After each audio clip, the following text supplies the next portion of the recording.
As we move on to this related story, the anti-Hamas bill that passed in the House yesterday was heavily supported by AIPAC, the American Israel Public Affairs Committee. In fact, one of the critics of the bill, Congresswoman Betty McCollum of Minnesota, who the ambassador referred to, accused AIPAC of threatening her because she voted against the bill. She said an AIPAC activist called her office to say her, quote, support for terrorists will not be tolerated. Well, we turn now to look at this recent study that's caused an uproar in the academic community and in the media. The study is called the Israel Lobby and U.S. Foreign Policy. The authors of the paper are Professor Stephen Walt of Harvard University and John Mearsheimer of the University of Chicago. They charge that the United States has willingly set aside its own security and that of many of its allies in order to advance the interests of Israel. In addition, the study accuses the pro-Israel lobby, particularly AIPAC, of manipulating the U.S. media, policing academia, and silencing critics of Israel by labeling them anti-Semitic. Well, a new article in the New York Review of Books examines the controversial report and the reaction to it. It's called The Storm Over the Israel Lobby. It was written by media critic Michael Massing, who joins us now in our Firehouse studio. Michael's a contributing editor of the Columbia Journalism Review and frequently writes for the New York Review of Books. We welcome you to Democracy Now! Why don't you summarize the paper and the response? Well, the paper by the two professors, it's a very strongly argued case that U.S. foreign policy has been sort of taken into a counterproductive direction by the power of the Israel lobby. And they define the Israel lobby in very broad terms. They include not only groups like AIPAC, but Christian Zionists, neoconservatives, media monitor groups from a pro-Israel perspective, and so on. And people like, well, the former House Speaker, the majority with Tom DeLay. Tom DeLay and other people like that, Dick Armey, and so on and so forth. And they sort of put them all together. It's one thing that became controversial. Are Christian Zionists, for instance, part of the Israel lobby, or is that yet another type of pressure group, and so on? But they basically argue that from a strategic and moral standpoint, the U.S. really, it's not in America's interest to be backing Israel as strongly and unwaveringly as it does. And the main reason that Israel does back, that the U.S. does back Israel is because of the power of this lobby. And they attempt to show that not only has it sort of skewed U.S. policy on Israeli-Palestinian relations, but has affected U.S. policy on many other regional issues, particularly the war in Iraq.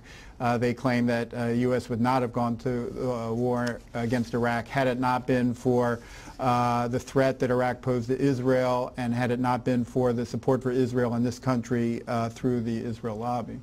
And the reaction, was just tumultuous.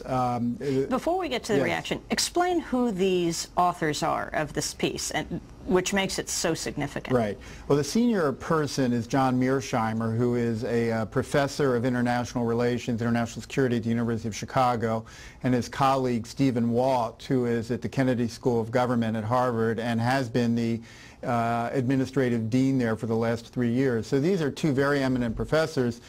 More so, they're sort of rather, I don't know, they're realists, basically. They come out of the sort of Brzezinski school of international relations, that international policy should be based on national interest, and they are writing from the perspective that U.S. policy in the Mideast, particularly U.S. support for Israel to the extent it's been, has not been in the U.S. interest. So very impeccable establishment credentials, which is one reason why they're taking such a strong position, created such a stir. And the piece went up on the Harvard University website. Well, it's interesting. It originally was commissioned by the Atlantic Monthly, and they wrote it for the Atlantic, but the Atlantic ultimately rejected the piece, and it made its way circuitously to the London Review of Books, which said, we want this, we want you to have even more about the Israel lobby in it. And so the piece appeared there in March and simultaneously went up on the website of the Kennedy School.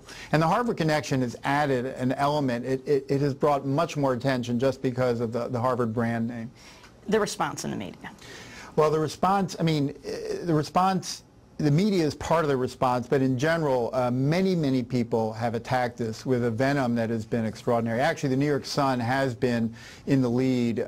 They ran several front-page articles of a really extraordinary nature. I mean, One of them, their lead story one day in March, was about how David Duke endorsed this paper and claimed that it vindicated what he's been saying all along about U.S. policy, that sort of Israel was behind the war in Iraq and so on and so forth. They claimed, based on Alan Dershowitz's assertions, that Mearsheimer and Walt, the two professors, got some of their information from neo-Nazi websites. That became a front-page article in the New York Sun. I mean, I was actually surprised the New York Sun went as far as it did. These articles were so unbalanced, even for a conservative newspaper like the Sun. Alan Dershowitz got the Kennedy School to post his own rebuttal, 40-some pages long, in which he attacked various parts of the paper.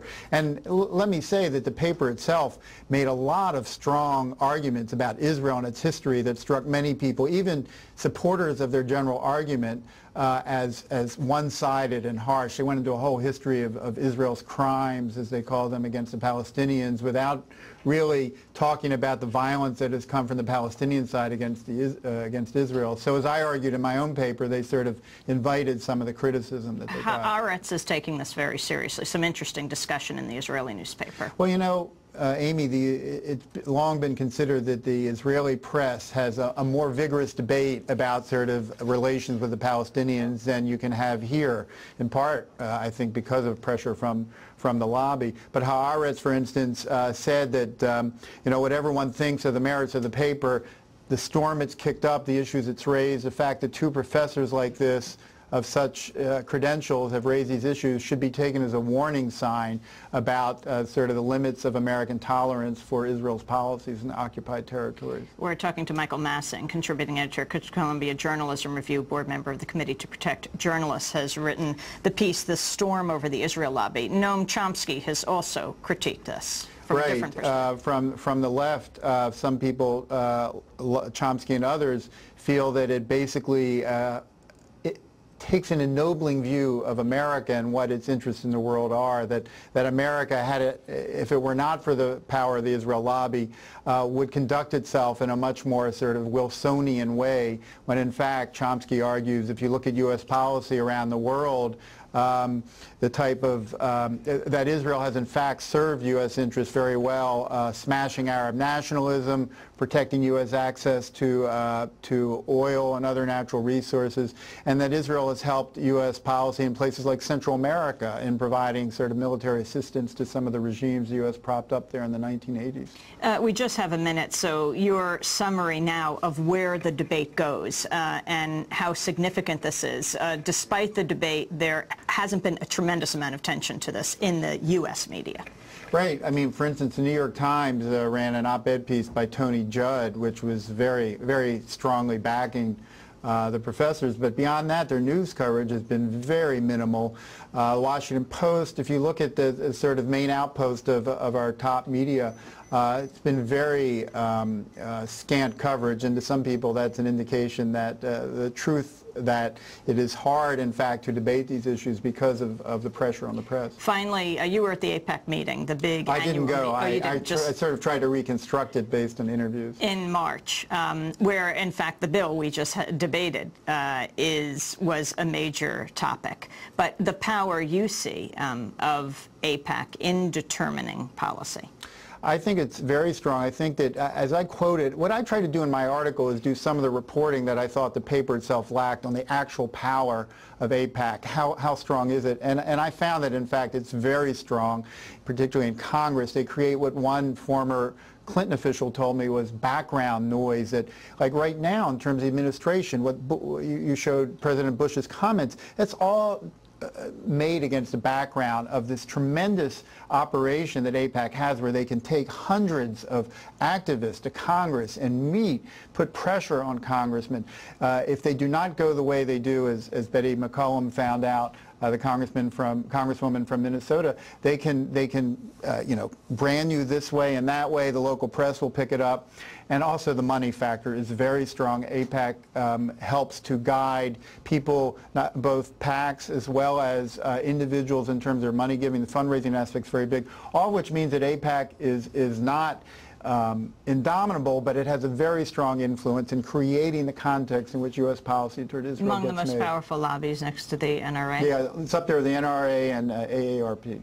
I want to thank you very much for being with us. Michael Massing, contributing editor, Columbia Journalism Review, board member of the Committee to Protect Journalists. His piece, The Storm Over the Israel Lobby, appears in the current issue of the New York Review of Books. This is Democracy Now!, democracynow.org. We'll be back in a minute.